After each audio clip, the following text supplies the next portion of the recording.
Hello and welcome to the Tracie Austin Show, where we bring you the truth about the paranormal, the supernatural, and the highly strange. Without further delay, your host, Tracie Austin. Hello everyone, this is the Tracie Austin Show. I'm Tracie Austin. Thank you for coming back and joining us for part two.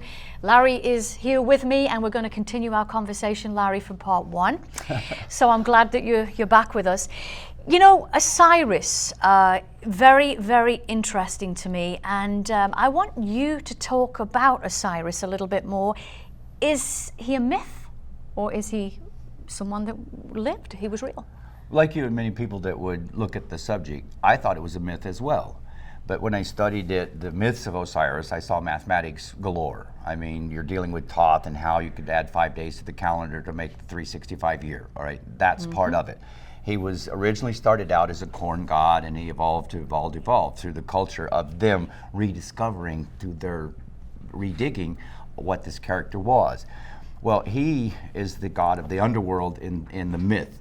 And when he died, and his death was really complex, you get back where his brother cut him up and sent his parts all over Egypt, and his wife his sister put him back together, and you know, it's kind of a crazy story. But that's why I'm more into the science and not the mythology. But in myth, there's science too, if you get away with the orgy of brothers and sisters having children and all kinds of stuff. But to me now, it became a little more real because the watchman, Ahmed Abdurrahman Shire, that you asked about earlier, had seen the body of Osiris in the Great Pyramid about 27 years before this conversation with him. He saw the body. What year was this? Well, I would put that back in the 60s, 70, 80, 90, 70, in the 70s, that when he was in front of this body the first time, all right? And it didn't click for him for a long time, but one time I got a call from him and he's saying to me, I know everything now. Wow, this sounds good. So I have to go to Egypt and find out what's he talking about now. Shire is my guide to the underworld of what's going on. He knows all the graves, he knows all the positions, so he's a real good, trustable source. But the trust of Larry, I can't talk about it because seeing it the second time, he's sworn to secrecy. And I don't take that answer. And I punch him little words and this, and I dig, and then I finally figure it out. You can't talk about this time because you've sworn to secrecy. He says, yes, Larry. But you can talk about the first time you saw him? Yes, Larry. So now I can open him up to what he saw fully, because he's not under, I swear I won't talk about this one, but he can't say that he's just gone up there because Hawass and Farouk are getting ready to be removed, and they want to make sure that this body hasn't been tampered with. So you can talk about this on the show. We're talking about it Yeah, now. so I want you to stay tuned to this because this is absolutely amazing, folks. I mean, it's in depth. Yeah, it is. But you pit these and you want short answers because we've got so many subject things to do. This is just a touch of it. Yes. Right. So what? But let me add it. He tells me, Larry, that face looks just like you. Oh, well, I keep hitting my mic here. I know I'm probably going bang all over everybody's listening, but I apologize because this is my nature. It was personal. So he says, I'm not sure yet. So he says, because your hair isn't long enough. So my hair grown. I took 4 trips to Egypt this time. Is it long enough? No.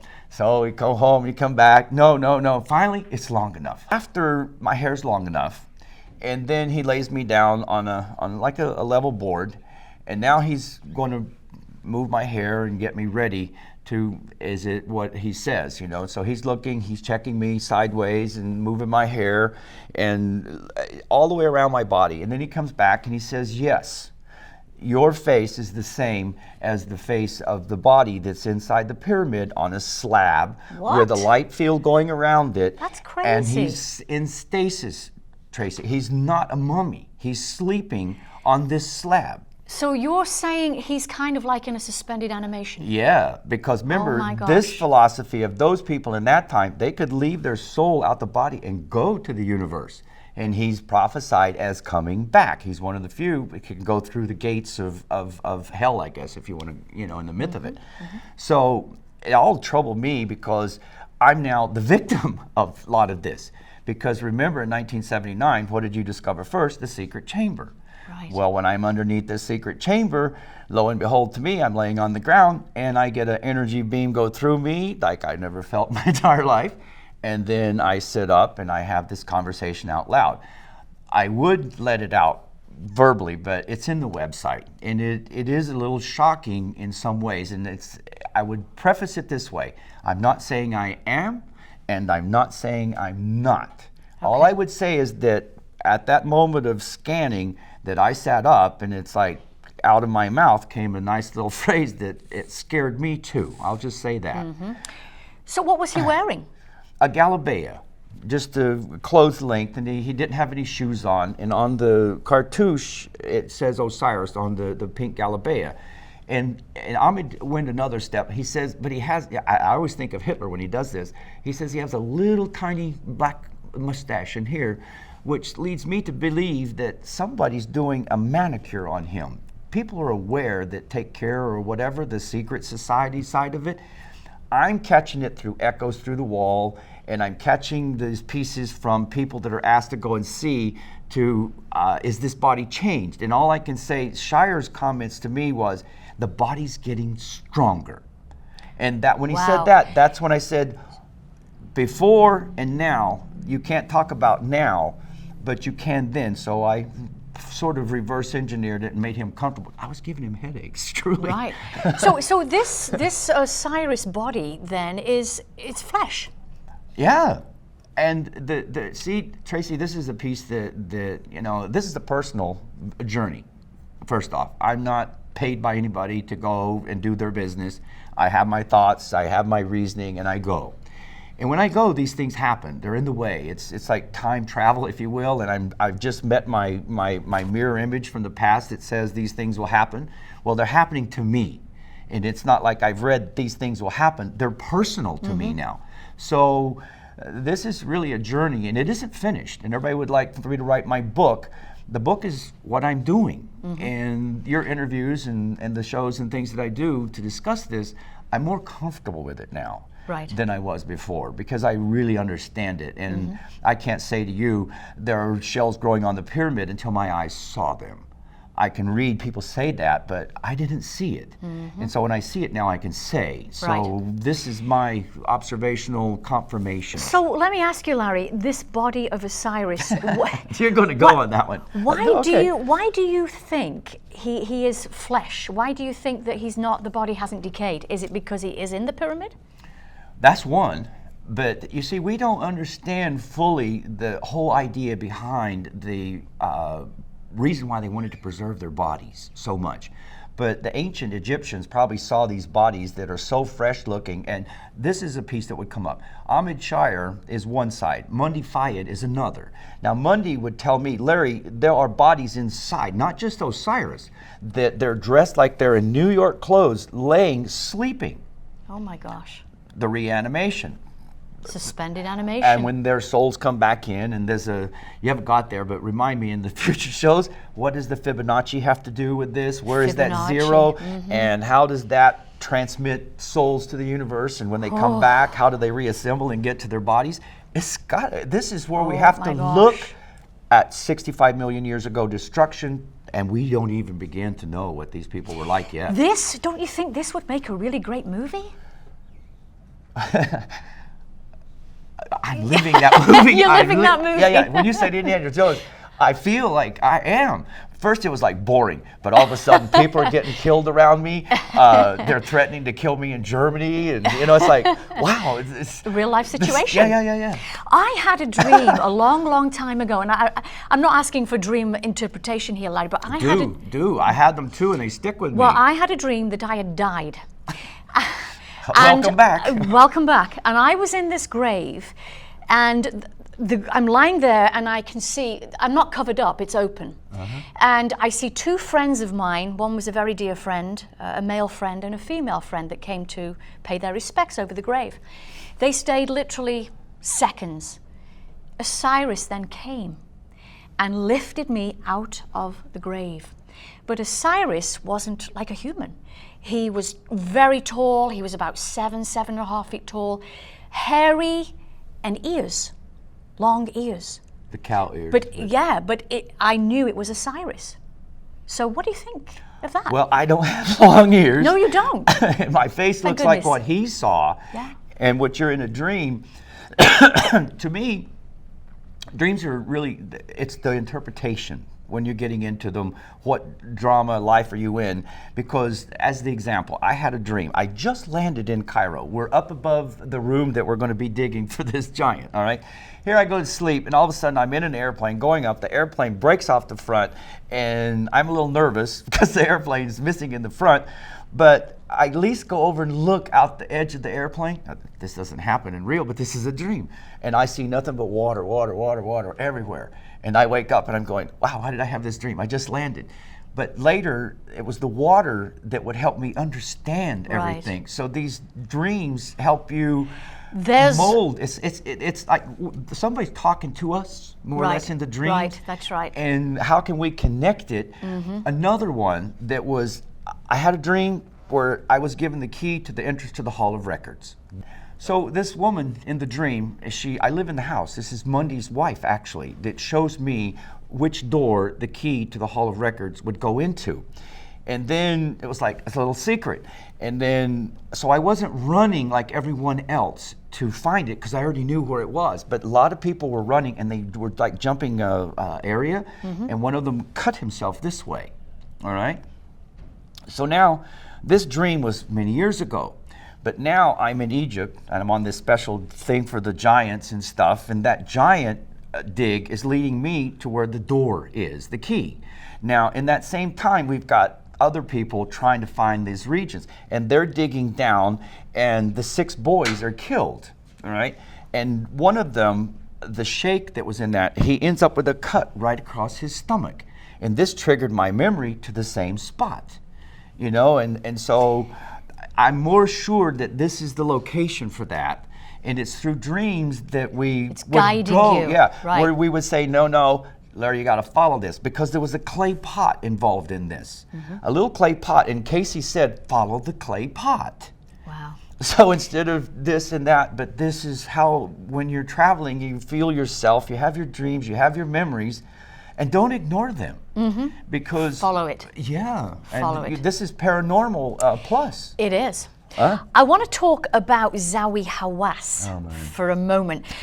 Former Minister of State for Antiquities. In your opinion, Larry, has he ever hidden or denied or suppressed the truth about what's actually going on in Egypt?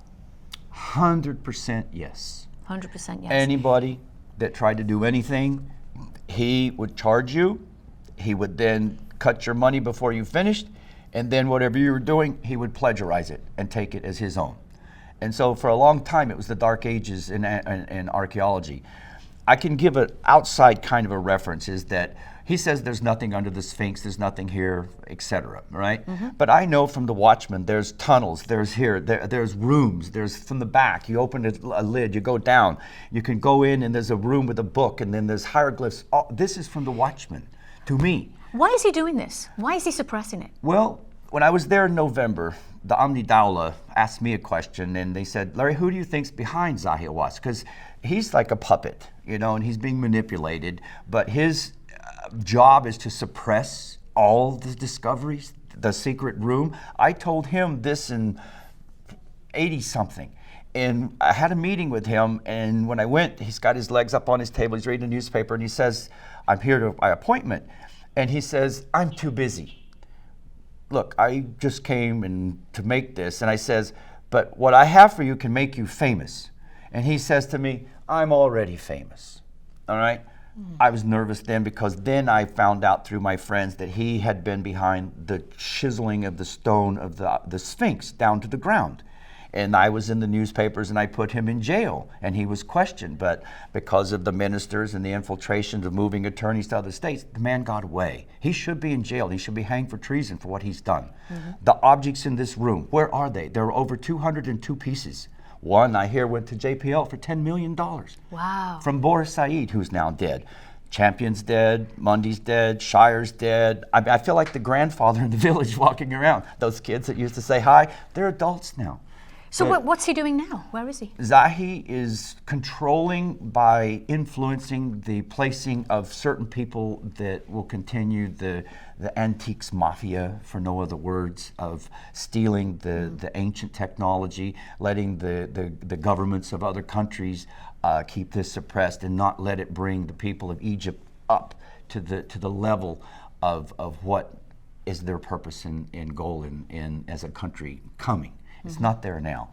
They're suffering, and I feel that suffering, and I see why. But things like this, it's sad. Zahi Hawass is a black mark to me on the just the name of Egyptology. He doesn't protect or preserve. He's the first to steal the gold, and you see him show hogging the things. But really underneath those is he knows many things. How do you know? You listen to other people and from what you've seen.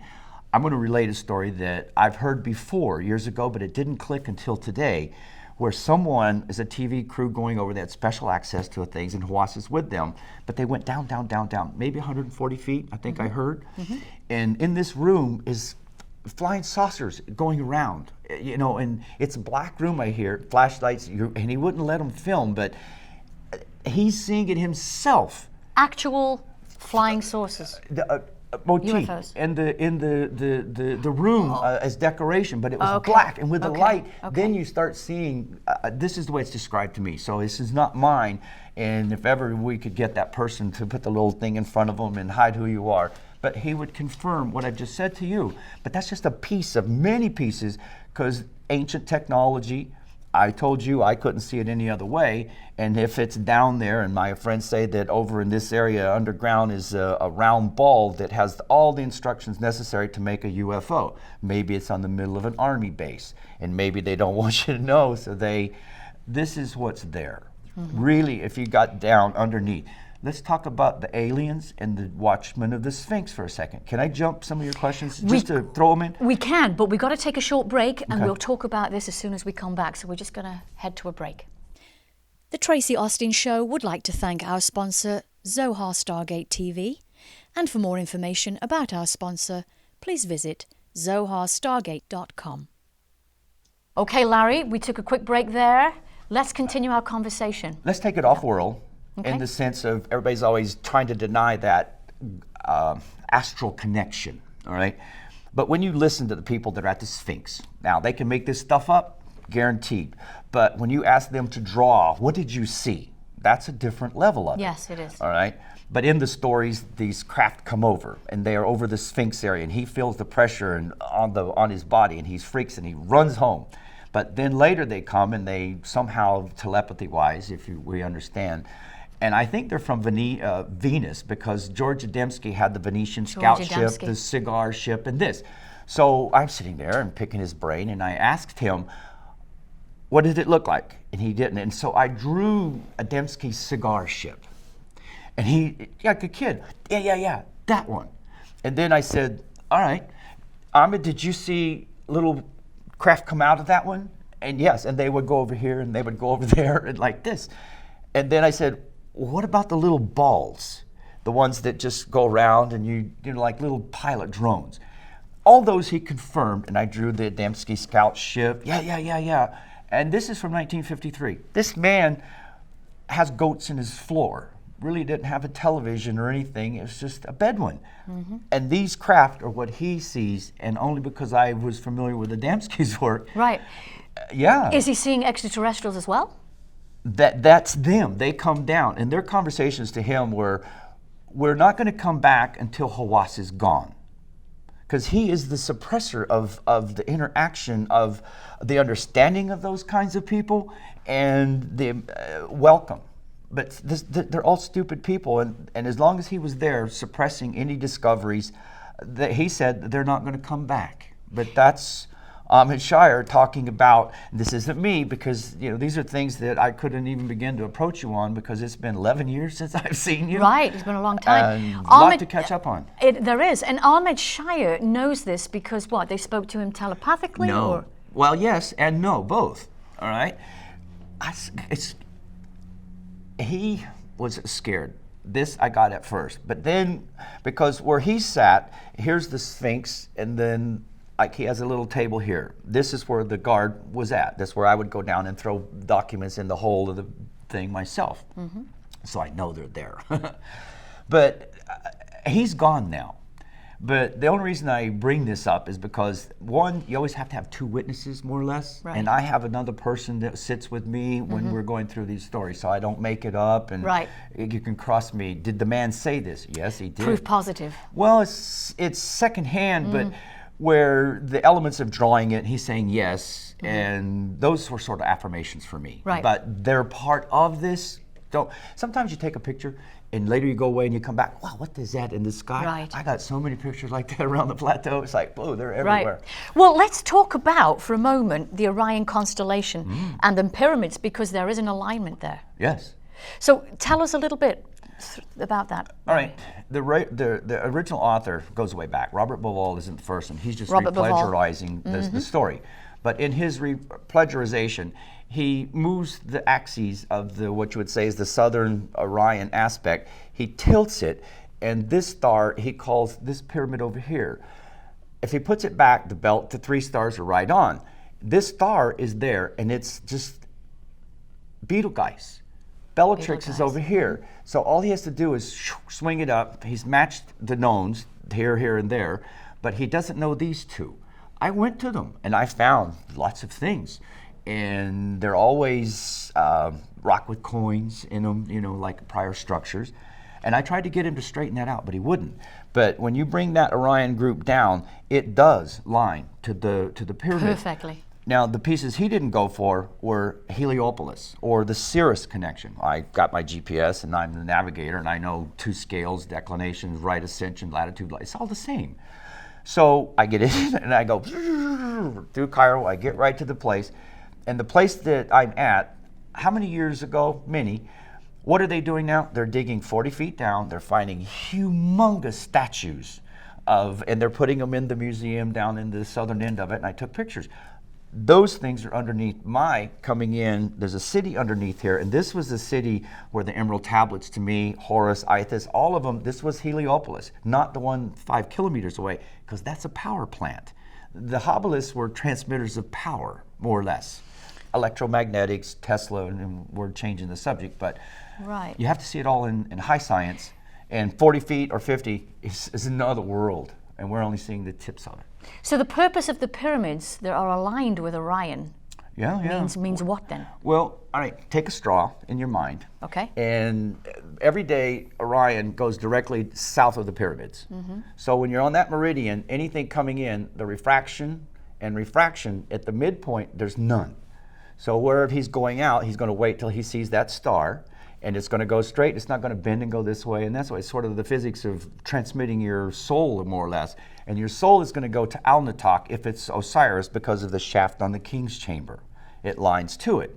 Now, 65 million years later, we're going to look back to the Earth, and it's so far away, but I'm going to go back down to that Earth, and I'm going to now go back down that little 4-inch window, and I only have 8 minutes that, more or less, that direct line to reconstitute my body if my body is preserved in that pyramid and will survive 65 million years.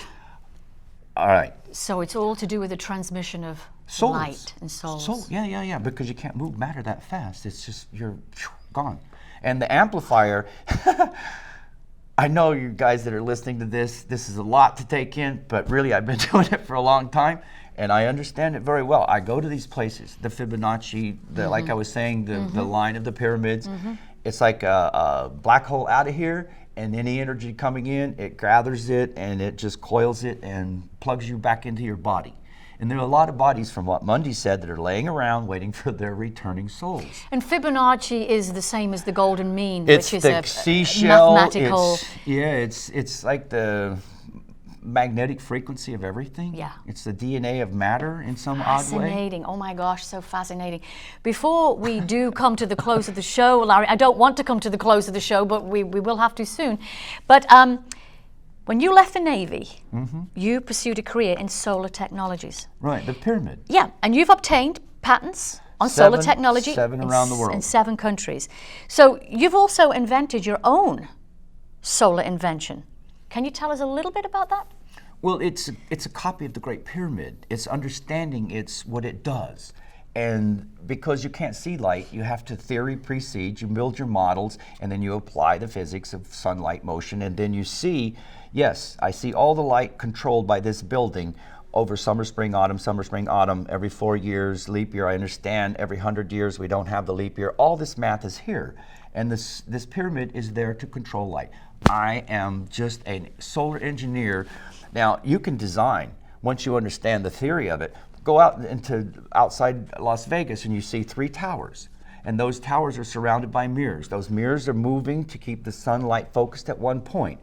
What they don't have is the pyramid underneath it, but they do have my programs. Right. Because my patents will go back to the latitude, longitude, the ability to know where the sun is before, and so that when it moves to those positions, they can track light flawlessly. So those are your new age power plants coming on outline in the deserts here, and they're around the world. Look them up on the internet, power towers.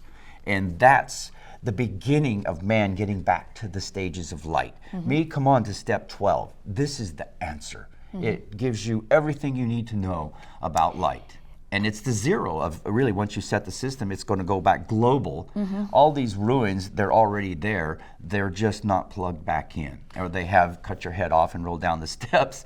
So they lost the technology because... It was broken. The Earth didn't rotate on those constants that would feed the light to support such a system. Because you got to know in advance where the light's going to be. And if the Earth is off its axis for 65 million years, with the exception of the last 6 or so, it doesn't work. Or like the Atlanteans, to me, they're playing with it and cracked their crystals because it wasn't quite right yet time. Interesting. It's my feeling. Very All this is theory until application puts in, but I do have patents and I know this is viable technology, and all the other stuff is just, I had to learn it along the way. And I'm happy to share it with you and your guests. Well, we're glad you did come along and share it with us today. You've just done, what, 40 trips now to Egypt. And I'm going back in November, maybe in a week. Go ahead. You're going back in November. God willing. God willing. What do you hope to find that's any different in November? I'm looking for a replugging in, because the last trip, the seeding of the mines, and you leave. The scientific director, I'm sure now she knows there's a secret room in the pyramid. And because she can't talk about it, but I can, because it's my discovery as well, but they may have known it for a long time. But she says to me, when you come back, we're going to have internet here for you so you can plug into Google and do the flooding and let them see what the country looked like over the receding waters of time. And she's going to make sure I have plug-ins, because I had an issue with the power plug, and it was just really the antique world of trying to give a presentation, and you don't have any of the services like now, and everything goes around. But she promised me that, and being that she is the scientific director, I feel I have a friend that's different than Zahi Hawass. This woman was truly interested in the science, not the conflicts of your interpretations of mythology. This is science. You are a science director. Focus with me here. Look at these mastabas as control return systems instead of places where they found to hide a body. That's not what they're for. So I had that conversation, and to me, that's the stages that will free any country from any need for fossils, coal, nuclear, and it's self-sustaining, and they can melt glass, they can desalt water, they can do so much with that energy that to me is the future of the Egyptians. Give them a purpose, let them clean up the dirt, and I think that they will rise as prominent as any nation. But they got to have leadership, because Einstein said it too. We need a one world authority on this. But I look out and I don't like the world authority that I see. It's being shoved down my throat. To me, freedom is the accepting of change for it's the good of mankind. So I see in some way that technology has to be protected as well. When I went through my patent process, I patented in Russia because I didn't want the US with all that power and not understanding it, so I went into 7 countries to protect the global system, because one country with that kind of power was too much. And so I went to the Soviets, and then they collapsed and the patents were abandoned there anyway, and then there was no Russia anymore as we know it. But I've been through this a long time, and I wanted to put my footprint down to help the people that come after me to be able to understand quickly what these things are. Not tombs, well, maybe for Osiris, but this is not the mention of it, because I think I have a responsibility, Tracie, and I thank you to let me come back and think out loud with you and your guests. Well, really. it sounds that way. You're obviously very passionate about what you do, and it sounds like you are a key to unveiling a lot of this important knowledge. So going back, being the key, I want to open that door. And if ever you have a key, that key is the number 286. And that's another program if you get into it, but it's Einstein's math constant in the creative law of relativity. It's the passages are offset. There's so much 286 in this thing that key unravels the mysteries. And so when you look at 25,000 years of motion and what's Einstein talking about, those 286 are the keys of a 25,000 year clock that when you come back to the beginning of it, that's the 25-year procession that we go through. The snake biting its tail in mythology when you see it. Completing the full circle. Of 24,000 years. Wow. And that's not part of the 102 basal dynamic that I don't go into. It's not part of the 256 million years to go around the Milky Way because I don't want to kill everybody with number crashes. I was going to say, I got a headache now. Thank you. You're the new Ahmed Shire. Thank you, my friend. Listen, Larry, it has been absolutely fascinating talking to you. And I do want you to come back and update us once you've done this other trip. Well, God gives us lucky moments. I'm here doing a conference at 5D at the hotel. And like I was looking for you to do just this thing to share with you because it's been 11 years. Let's catch up, Tracie. Right, Let's absolutely. don't keep it 11 years now. Right. But you can see I have gone so much more and I understand what was mystery to me. Now it's teaching time. Right. And help me teach. Absolutely. And we're here as a platform to help you do that. So thank you. You are very welcome, my friend. So I want you to, contact Larry through his website. Your website is? LarryHunter.com. Let's keep it simple. Very sweet and simple, LarryHunter.com. You can find out more of what Larry's doing. And you. Oh yeah, there are videos and links to the old site that talk about Zahi and the Obitat and it's lots of stuff in there. And you put your updates on there as well. Well, it's under construction and I got people pushing me, get it done, get better, get your book out, Okay. I'm trying, really, okay. I'm trying. Well, we'll have our viewers keep checking out LarryHunter.com, and in the meantime, stay tuned for more shows, and we will see you soon.